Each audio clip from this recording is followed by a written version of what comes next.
මේ දවස්වල ගොඩාක් දෙනා දළදා මාලිගය ගැන කතා වෙන නිසා දළදා මාලිගයට කියන ඉංග්‍රීසි වචනය කියලා දෙන්න හිතුණා. දළදා මාලිගයට කියන්නේ The Temple of the Sacred Tooth Relic. Temple කියන්නේ පන්සලට කියලා නම් ගොඩක් දෙනා දන්නවා. මොන පන්සලද? Of the Sacred Tooth Relic. අපේ නම් සාමාන්‍ය මිනිසුන්ගේ නම් ටූත් කියලා කියන්නේ දත කියන එකට. හැබැයි බුදුන් වහන්සේගේ අපි කියන්නේ දන්ත ධාතුව කියලා.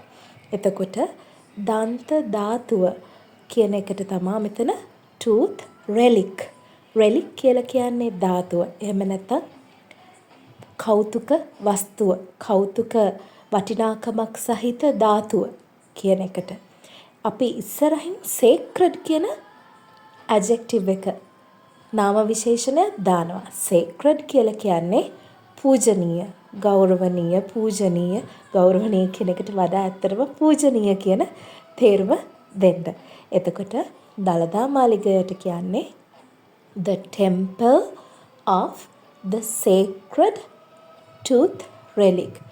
පූජනීය දන්ත ධාතුන් වහන්සේ තැන්පත් කරලා තියෙන පන්සල කියන තේරුමෙන් තමයි කියන්නේ the temple of the sacred tooth relic කියලා.